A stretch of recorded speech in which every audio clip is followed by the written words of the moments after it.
I did a video on the 1456, okay? I believe that was the die set where we stagger stacked it and just drew straight, just took it up to an inline throw where we flipped the dice up like that, threw it in inline throw, and we were throwing about two foot from the wall and letting it bounce in. And it's a good throw, and I won a lot with it. I've kind of changed up on it a little bit. Just say 2.0. One thing I like about this dice set here, it's interchangeable. So from 4-1, from the 4156, we can flip this around and go 1-4-2-1.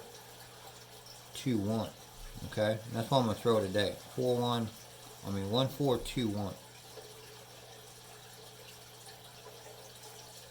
Or no, that's not it. That's it. 1-2. All right, 4-1-1-2. But you could use that. You could use this one too. The 2-1. I flip this around all kinds of ways. Okay, that's why it's kind of hard for me to keep track of what the hell I'm doing with it. The one we're gonna flip it around today to 4-1-1-2. Okay, it's gonna be our dice set. We're going to do the staggered stack where it's staggered. The bottom dice is staggered. We're going to come in with our fingers and going to grip it just like this. So we're actually gripping that cut edge on that bottom dice, and then we've got to squeeze our fingers in to actually grip this, because if you don't, you can't really grip that top dice. So you have to squeeze in with your fingers like this. And you grab it all like that. Now, and then when I throw this, now you can turn your wrist that way as you throw it, or inside. Whatever feels more comfortable to you. It doesn't matter which way you rotate the dice, to the left or to the right.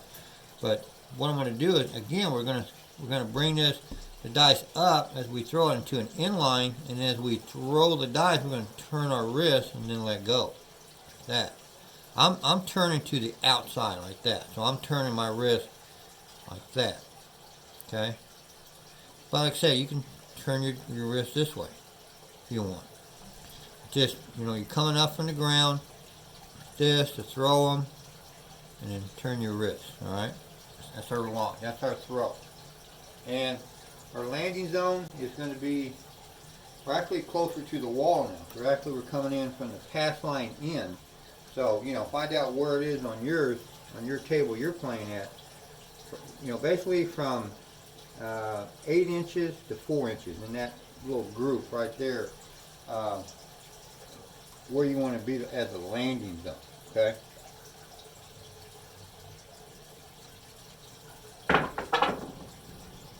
Alright, it's going to be aces. Now, by twisting our wrist like that, we're going to turn this throw into a horn killer. You're going to hit the horn number. So if you play on a crapless, if you can play on a crapless table, I recommend you throw this throw. On a crapless table, put quarters on all 4 extreme numbers and start collecting money. So if we would have collected, of course, working our throw, we would have collected $150 on a quarter bet on that.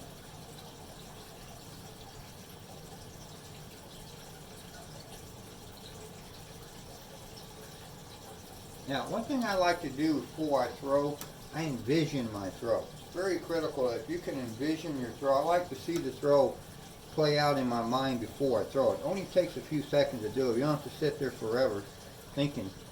I can just imagine, I want to envision how I'm going to be launching my dice, which way am I going to rotate. I want to do the rotation in my mind.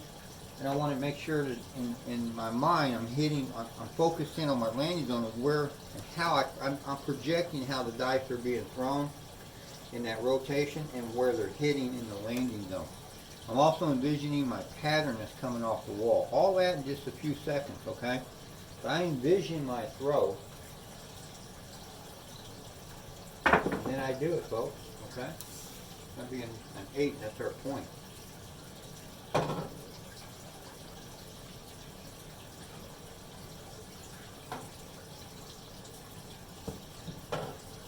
envision your throw before you throw it. See it being played out in your mind. It really helps you, or at least it does me. It really helps me to get off the best possible throw I can, because I'm not thinking about anything else. It's a distraction blocker is what it is. I'm blocking. There's a lot of stuff. A dealer could be talking to you. You know, you got someone here maybe that won't shut up and he keeps talking to you. You got other people. There's just a lot of noise around a table. And by envisioning my throw, it blocks everything out. And it just helps me get off the best throw possible that I can do. Beautiful, beautiful. That'll be an 8. That's our point hit.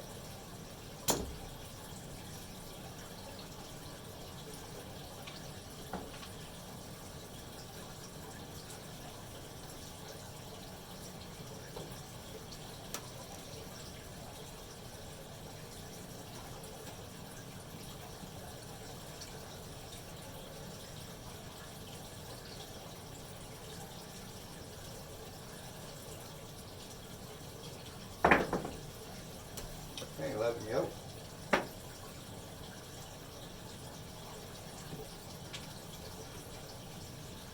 You know, all you got to be able to do is hit 4. Let me taking the dice out of the picture. Sorry about that. All you got to be able to do really is hit 4 horn numbers and play on a crapless table. Put quarters. Put $100 bills on all 4 extremes. If you can hit 4 horn numbers, you're going to average about $300 on a quarter bet to $1,000 on a $100 bet, or probably more than 100, like $2,000 on a $100 bet on either extreme, because you're going to hit the 2s and the 12s. But I could just throw quarters on them. That way I'm not going in there winning a whole lot of money, because it is a kind of a specialty shoot when you're doing that. And they won't want you doing it very long. They're not going to want to pay you $2,000-$3,000 a throw. So I do quarters, keep my bets down. I usually win about $300 to $500, guaranteed. A lot of times I'll hit, you know, up to 9 or 10 of them, and then I can make the money. But generally, it's, you know, you can hit almost 4 or 5 almost guaranteed with this throw. And I'm not talking you got to throw 20, 30 times. You can do it within a normal throw of, say, 12 to 15 throws. You can hit up to 5 horn numbers easily every single time. It's going to be a hard 10. It's going to be our point. And because you're able to hit those horn numbers, you're going to be hitting bonuses, folks. Alright? You're generally hitting some part of that bonus. Small, tall, or all. You're hitting them because you're hitting the extreme numbers. You got to be able to hit the extreme numbers to hit the bonuses. What I love about this dice set, man. You know, I did a video on that dice set and I called it the best dice set ever. And I still believe in that because of the multiple ways you can set it. It's very adjustable, and you know, you can rearrange it to all different parts, kind of like I showed you in the beginning of this video. And it really does work about getting, if you're noticing, we're getting these 6s and 1s to come up on our dice. Okay, that's our 0 probability throwing. Okay, so it's all working in this throw.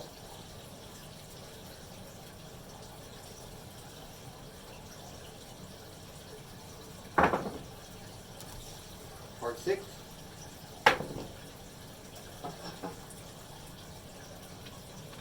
You know, I know I'm going to win my game. You know, that is such a great feeling. You know, when I'm playing craps, when it's my turn to throw. A lot of people, and I know I've been there before. I used to fear throwing the dice because I didn't want to look bad in front of everybody. Because you see everybody putting out a lot of money, and you know you're going to lose their money for them, and it's a horrible feeling, and it's just lack of confidence. You just regret throwing, but you got to throw because you want to learn the game. So you got to go through that learning process and endure all that type of shame or whatever you want to call it. Not really shame, that's probably too strong of a word, but just that mentality that you know, you're not any good at the throw, and people are like, yeah, you know, this guy's no good. You know, you're thinking that they're thinking that on you. But you know, now my whole process is confidence, and I know I'm going to win every throw that I throw. I mean, it's just guaranteed. I mean, in my mind it is. I'm not saying I win every single throw, but I win at a 99.9% ratio because of the short games I'm going to play. I've already won this game with a short game, okay? I've already got 5 score hits, so I've already won this game, and it's so, that's why I push it and I push it and I push it, and I'm going to keep pushing it, people, because I know, because I've been on both sides of the coin. I mean, I've been that thrower like I talk about, man, who wasn't any good, that hated to throw, lost all the time. Now I'm that thrower that has confidence coming out my ears. I can guarantee victory every time I throw the dice. It's so much confidence. I know I'm going to throw good. I know I'm going to win. I win all the time. I like this side of the coin, folks, versus this other side. And I want you on this side. And that's why I'm going to keep preaching the short game. It's really going to build up that confidence. Bad throw there. All right, it's going to be a 6.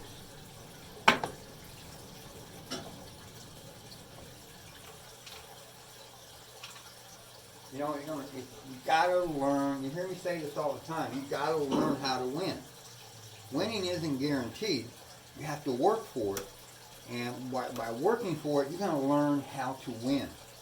And once you learn how to win, everything else just comes together, and even money. You're gonna make your money.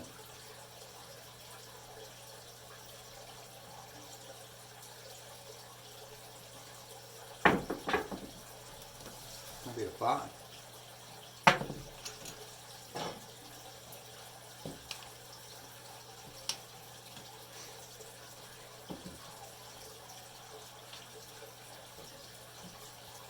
I gotta watch my phone on this. I'm limited to 22 minutes. I'm videotaping on my Pixel phone.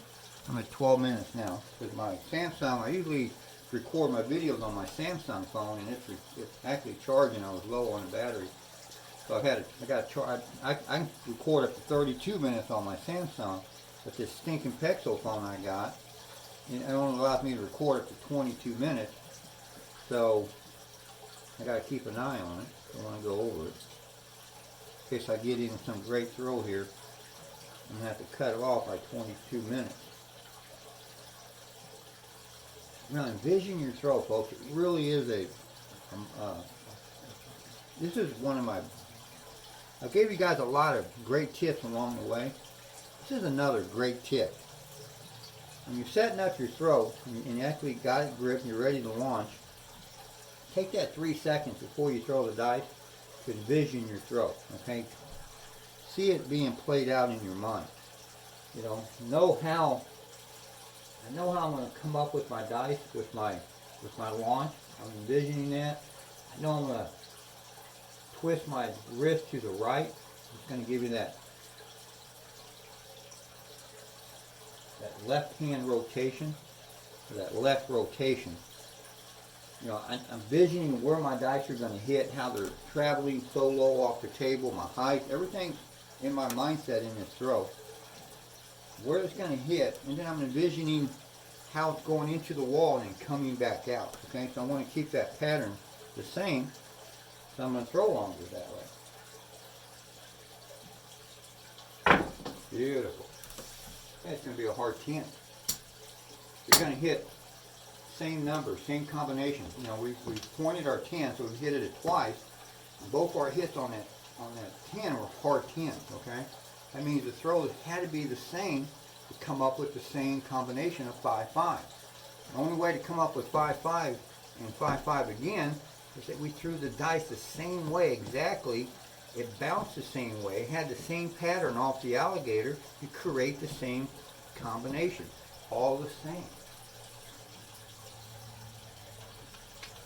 That's what dice control is all about, being a dice controller. That's how it's played out. It's just that simple, folks.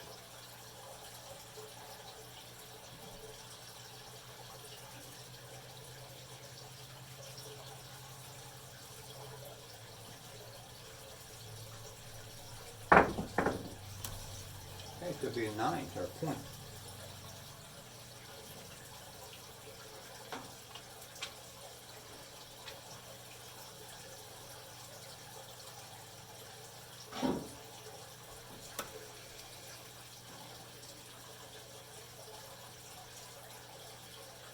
I'm going to start doing car ride podcast again.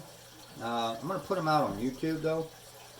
Because what I want to do is I want to try to get Sam over at Midwest Game, see if he could ride around with me and do some podcasts with me. Because I tell you what, Sam is one fascinating dude. Love talking to the guy. Really become friends with him now that, you know, everything's been happening like it has.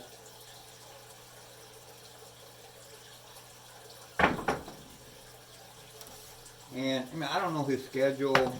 I know he'd do it for me if I asked him. But I don't know, you know, his schedule and if he's able to do such a thing like that. To, you know, leave his business. I'm sure he leaves his business all the time. But I'm just saying, to be able to go ride around for half an hour with me and tell us some great, you know, Sam Green stories. Okay. Because the guy, he's told me a few of them. We've sat in his office and he's told me a few of his type of stories. And he's got a lot of fascinating stories. So I'm going to try to get Sam to ride around with me, maybe on a regular basis, say a couple of times a month, where I go get him and we go riding around for 30 minutes or so, and he can, you know, kind of talk just bullshit about stuff and hear some fascinating stories. But I think that's going to be great. I think you guys will really like that. So I really want to get into these podcasts because I actually want to do some podcasts where they're kind of something you can use and play, especially if you got Bluetooth in your car, where you can just, you know, come in with your phone and Bluetooth it on your car stereo system. Make some like some pumped up type podcasts, or something you can listen to, like when you're heading to the casino. You know, to pump you up. Maybe talk about some fundamentals, so you kind of, you know, get that in your mind while you're going. Or help you. I know you guys already got all that. You know your shit. You're headed to the casino. Just something as a reminder, something that can really pump you up, get you fired up. To when you get to that casino, you got that confidence. You're going to go in there and win. I like to do a few podcasts like that where, you know, really pumps you guys up when you're heading to the casino. Just kind of get into a lot of different stuff with that podcast. All right. Because, you know, each time I go to the casino, it's a long trip. I got to drive a long way to my casinos. And, you know, I usually just, you know, jam out all the way to the casino. But I'd love to be able to just talk and do videos, if you guys don't mind. And just, you know, another way to contact, you know, connect with you guys and keep in touch with you guys on, you know, because you guys know I'm not doing, throwing videos every day now. Let me throw these dice here. Envision my throw right here. Beautiful, beautiful. It's going to be an 8. You know, just another way to connect with you guys and stay connected with you. And just, you know, just keep the cycle going, man. Keep this thing going, what we're doing here, all right?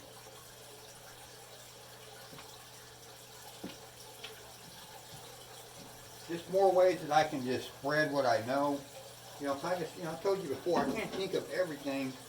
Every time I get done with a video, I always think, God darn, why didn't I say this? Or why didn't I bring this up? You know, I'm always, you know, but the more videos I keep pumping out to you guys, the more stuff's going to come out of my brain that's buried in there that are great tips for you guys to use at the casino.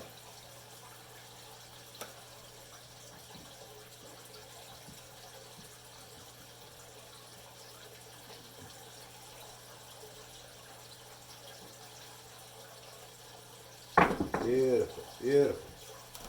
Gonna be a yoke. Now, I know we didn't hit a lot of horn numbers on this one. You know, we're going to hit 3 horn numbers. I'm surprised at that. I mean, we've already thrown almost probably around 15 throws. Like I said, I've averaged about at least 5. So you're gonna do it. Trust me. This is a good horn hitter, man. I mean, I'm not lying to you, man. There's times when I throw, I've even thrown a couple throws, I've thrown more horn numbers than I did place bet numbers. So it's gonna vary, you know, but you're gonna throw a lot of horn numbers with this. Trust me.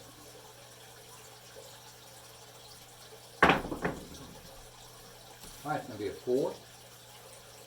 Let me check my time here to see where we're at. We're at, 20 minutes. We got a couple of minutes here real quick. So, let's wind this down. I don't want to get into a video too. I don't like doing back-to-back videos if I don't have to. Let's kind of see where we're at on a throw count. This has been a real good video. I mean a throw. We got 1, 2, 3, 4, 5, 6, 7, 8, 9, 10. I got 12 score hits, okay? Anybody can win with 12 score hits, folks. And we got 3 jump horn numbers in my 7. So it ends up making it a 20 throw, okay? Or 18 throw, or 16 throw, excuse me. I'll get it right. 12 plus 4 is 16, not 20. But that's about, an average throw that you're going to be getting with this type of throwing. If you really, I said that's a good tip I gave you about envisioning. Take your time. It's a good distraction blocker. Envision your throw. See it being played out in your mind before you throw it.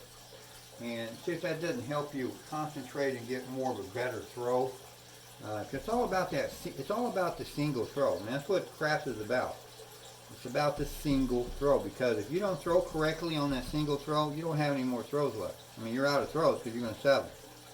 So every throw is so critical because it's the only throw. It's the single throw. Okay, that's what this game is based off of: probability and the single throw. Period. You can't define it any more better than those two things. It's the game of crap. It's the probability, it's the math of the game, the mathematics, and it's the single throw. And, it's all about, like I said, you've heard me talk about this. You can't change the math of the game, but you can change the odds of the game. And the odds will push you over the math. And by playing a certain way, you reduce, you get into a different probability of, instead of 1 to 6, and you get into